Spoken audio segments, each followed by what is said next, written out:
10,00,000 எடுத்துன்னு போய் பேங்க்கில் கட்டுறேன்.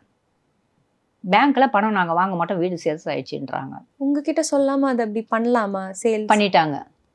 ஆனால் பண்ணல, சேல்ஸ் பண்ணிட்டேன்றாங்க. பண்ணிட்டேன்னு சொல்லிட்டாங்க. பண்ணிட்டேன்னு சொல்லிட்டாங்க. நாங்கள் சேல்ஸ் பண்ணிட்டோம், நீங்கள் மொத்த காசு கொடுத்தாதான் நான் உங்களுக்கு வீடு இது பண்ணுவேன், இல்லைன்னா நாங்கள் சேல்ஸ் பண்ணிட்டோமா அப்படின்னு.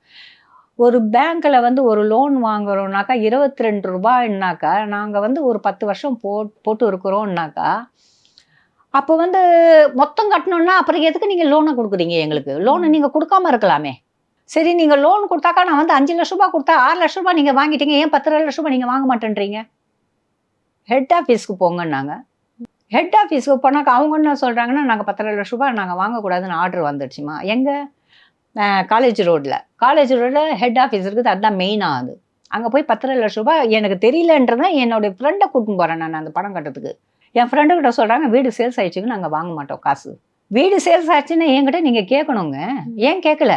அதுக்கு முன்னாடி இப்போ நீங்கள் பணம் கட்டாம இருந்த சமயத்தில் நோட்டீஸ், அப்போ நோட்டீஸ் இது வைக்கல அவரு.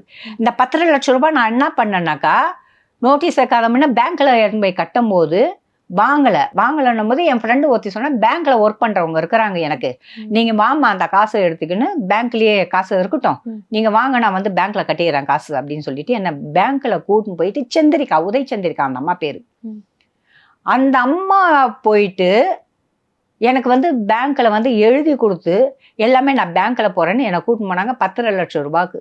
பேங்க்கில் போயிட்டு என்ன பண்ணியிருக்காங்க, எல்லாம் பக்காவாக எழுதுகிற போல் எழுதிட்டு அவங்க அக்கௌண்ட்டில் அதை போட்டாங்க. காசை அவங்க அக்கௌண்ட்டில் போட்டாங்க. அவங்க பையனுக்கு படிப்புக்கு அமெரிக்காவுக்கு போயிடுச்சு அந்த பணம்.